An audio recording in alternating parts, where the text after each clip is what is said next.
Have you ever seen how the life is for the homeless and the poor? Have you ever thought of a life lived by a father sent to war? And have you ever come to experience a hungry child in pain? And have you ever come to realize that we are all one and the same? So how deeply have you ever thought about this deeply? How deeply have you thought about life? Hey, hey, hey, hey. Hey, hey, hey, hey. Hey, hey, hey, hey. Hey, hey, hey, hey. When only few are rich in luxury, many more will be so poor. So that's the way it will be, unfortunately, as long as money makes the rules. So when your soul gets lost and the money is power, you know the system has failed. 'Cause many people, they suffer, they hardly get by. Have you ever asked yourself why? How deeply have you ever thought about this deeply? How deeply have you thought about life? Oh, how deeply have you ever thought about this deeply? How deeply have you thought about life? Yeah, that was a start of some kind of thoughts and ideas around art and around the situation on this planet. You know, there are so many people that today are getting more and more concerned about the changes, and they feel that something is going to happen. And actually it was also a part of my younghood to think in that line, you know, of taking care of life in general, both human, animals and plants and so on. And I got my inspiration through musicians that was somehow in a position to express themselves in a very powerful way, and they did it and risked their life, you know. For example, you can take John Lennon, so many songs about how to move the society, you know. You have Jimi Hendrix, Hey Jude was not a lyric actually about how to, you know, how jealousy can kill, you know, and things like that. It was actually a kind of lyric about the Vietnam War, how the Americans started their journey as a world police, something like that. And then you had even Rolling Stones, that when they were making I Can't Get No Satisfaction, they were in US and they saw all these people shopping, shopping and shopping. And that didn't lead to any satisfaction, because if you want real satisfaction, you have to somehow find it in yourself. And today the whole world is somehow educated by the, especially by the business people, and the flow in that dimension of the society, to think that we always need something, we are in lack of something, we cannot live without something, and that's the most beautiful thing that is around, you know. So they put it in the windows of the shops, and we are educated to believe that without that we cannot survive. And then they also produce things that they think can be of interest for the masses, and they make it in a way that there's minimum expenses and maximum profit. And this kind of greedy vibration is going on everywhere. And in the 60s they said that, you know, the artistic life was more free, especially not of course all the plastic things, but the artistic life used the business world somehow. Today the business world have bought everything.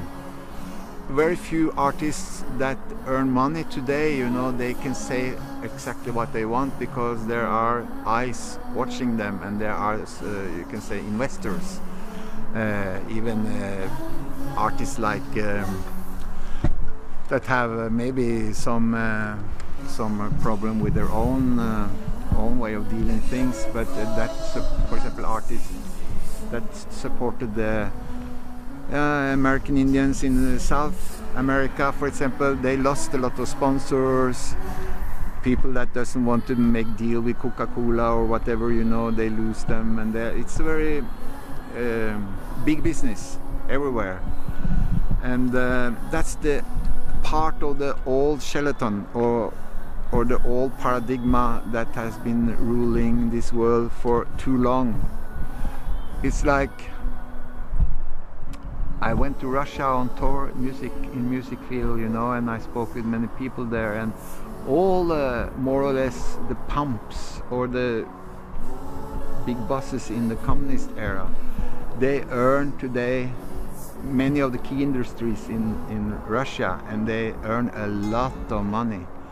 So it's just like greediness, whether it's socialism or capitalism, is very, very dominating, because the spirit are not following the theory.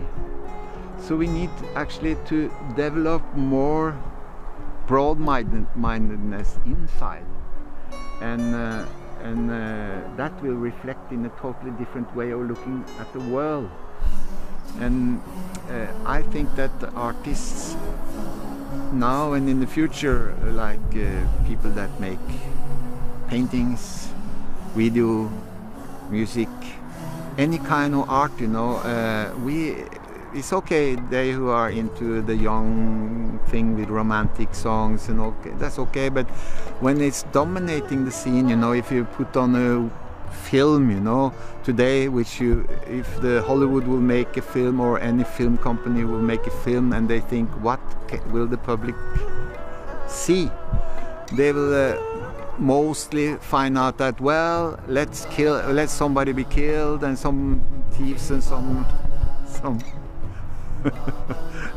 you know, all this craziness, and then put together some naked body, and then some police hunting the thief, and then they have a success. It is somehow in every generation art that is progressive and art that is very static. And today the musicians, as I told, are more, or artists in general, are more used by the, can I say, the capitalistic or business-oriented people. And also that affect the musicians in a way that many musicians, they feel they need to earn a lot. But all these things are broken apart somehow by the internet and by all these medias, you know. And so today I think many meaningless artistic expressions are going to be changed for more meaningful artistic expression, because many creative souls, you know, they are just educated to think in the old-fashioned way, to earn money, to get nice girls, big cars, and everything that follows success. But we have also a very serious situation on this planet with weather changes, with more people going into the, you can say, the arena, because we are getting rapidly much more people on the planet, and it's a new science. How can we survive in the future, you know? And we know that if there were progressive utilization, if there were, you can say, kind of empathic share, and if politicians was more involved in covering the basic need of the people in general, there will be enough actually food for the whole planet. What makes it not possible is wrong thinking, greediness, and very much polarization of economy. Because what is needed is, of course, decentralization of economy. And if political system should have any power, it should be to help people to feel life as a gift, not as a burden. And not only people, I mean, all living things like rainforests, like animals, and everything is a part of the big ecologic system. Even if Monsanto is going on, you know, they can kill all the bees. And actually that is said to have enormous effect. It might wipe us out. We are not that important anyway. But to somehow change the old skeleton of old thinking, and to maybe come up with the best from this and best from that, you know, and really think new, and to at the same time be able to awake the spirit in the people. It's very important, you know. People think of spirit or spiritual as something high, fly, sky, and they think about the religions that have actually degenerated the spirit. For example, Jesus, he said, love your neighbor as yourself. It means as a part of yourself. That's very hard to understand, but if you feel everything is somehow in your family, or everything is dear to you, you become more richer, because you get friends, even you can see friends even in things you could not see before. But the less you have this feeling, the less your neighbor, fellow man, don't care for that, the more you are entering a society that might stone you, and might stone you if you become raped. So the balance between woman and man is important, the balance in general. So I feel that now many young people, including the team that is now trying to fill me, an old man in a young mind, I think it is very important for young energy, because when you get older, your body gets older, it's not so easy to get out there with progressive ideas. But like my master Pierre Sakar told, is that the young people, if you can stimulate them to get into a kind of positive flow, to protect the nature, protect the right of the people, to make everyone feel passion for something, that they can be participators of the society instead of feeling strangers and feeling lost out, you know. That's the only way out of drugs. That's the only way out of all this party. They can really feel they are valuable. And today the society somehow make consumers that they walk around like zombies. But what we need is, of course, young people that look through this. They are not interested anymore in that dimension. They want to go deeper into somehow more valuable part of lives, and to be in need and be helpful to help the changes that are coming, which is so important to somehow make sure go in the right direction. And I think that if you have a universal mind that think of the welfare of everything, balance between nature and man and this and that, you know, And you even think about the universe. Might be that tomorrow we get people even from other planets, coming here. And if you have like a terror view, or us and them too much view, they cannot come here because we will destroy them. So it's very important for everyone to know that nothing is really impossible, and everything is possible. To create that hope in young people is very, very important, because if the dark side of the moon, you can say, get too much power, if the dark voices or the dark force which makes so much noise get too much, you can say, dominate too much the mass media and these things, many people lose hope and faith, and then life become meaningless, life become a burden. So if young people like you, Vidar, and many others, can give people something to believe in, something doesn't mean to be high sky fly, it can be grounded down to the earth. You can see people that have a more difficult life due to lack of, you can say, universal outlook. That universal, I mean, same for everyone somehow. In when it comes to basic need, and that with more, you can say, spiritual oriented thinking, there will be less, what is called in English, I don't know, mobbing. There will be less wars. How can you go to wars against somebody you feel closer to? There will be less, you can say, upstairs and downstairs. All this, like, I think many places need a Nelson Mandela, because it's like we have our strengths here, they have their strengths there, and they have their strengths there, but we all also have something to work on, weakness, and that is for all of us. But if people are educated to only look at that side of us, I can find weakness in you, you can find weakness in me, and we can blah blah blah behind our backs and mudslinging and all these things, and the distance between us become more, then it doesn't lead to anything. We have to find solutions, and that's why we have to try to educate the family feeling, which sounds very high fly thinking, but actually it's a part of the solution. Because now it's like everybody is a stranger. It means you become poor because you get so few friends. But if you see everything, even a cat that passes by you, or a dog, or a bird, or a tree, if you start to feel connected, like the old shamans, the old yogis and everything, they did so many techniques to be connected to things around them, and they lived a very rich life.